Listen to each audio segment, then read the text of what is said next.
తమిళనాడులో రాజకీయ ప్రతిష్టంభన అలాగనే కొనసాగుతుంది. అసెంబ్లీ ఎన్నికల్లో టీవీకే విజయ్కు ప్రభుత్వం ఏర్పాటుకు సరిపడేటటువంటి సీట్లు రాకపోవడంతో రాజకీయం ఇప్పుడు ఉత్కంఠగా మారింది. విజయ్కు కాంగ్రెస్ మద్దతు ఇచ్చినప్పటికీ కూడా రాజకీయ ప్రతిష్టంభన అక్కడ ఇప్పుడు ఉంది.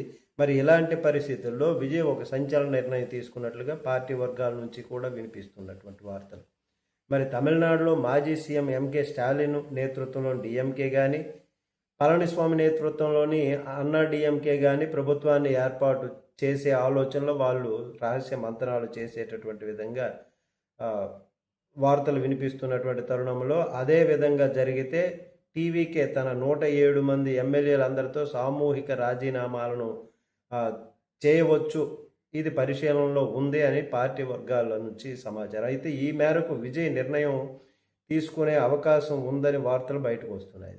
మరి రాజకీయ ప్రతిష్టంభన మధ్య విజయ్ శిబిరంలో పెరుగుతున్నటువంటి అసంతృప్తికి ఇది ఒక కారణము, సంకేతం అని పలువురు చెబుతున్నారు. విజయ్ స్వయంగా ఇంకా అధికారికంగా ఆయన ప్రకటించినప్పటికీ కూడా ఎన్నికల అనంతరం ఈ చర్చలు అసంపూర్తిగా మిగిలిపోవడము, సంఖ్యాబలం ప్రభుత్వ ఏర్పాటును అడ్డుకుంటుండడంతో పార్టీలో పెరుగుతున్నటువంటి అసంతృప్తి, ఇది ఒక విధంగా చికాకు అనిపించేటటువంటి రాజకీయ పరిస్థితి అక్కడ ఉన్నటువంటిది. మరి టీవీకి అధికారం చేపట్టకుండా ఆపాలి, నిరోధించాలి అన్నటువంటి ప్రయత్నంలో డిఎంకే తన చిరకాల ప్రత్యర్థి ఏఐడిఎంకేతో రహస్య చర్చలు ప్రారంభించింది అన్నటువంటి వార్తలు వెలువడినట్టు తరువాత రోజు ఈ పరిణామం చోటు చేసుకున్నటువంటి విషయం.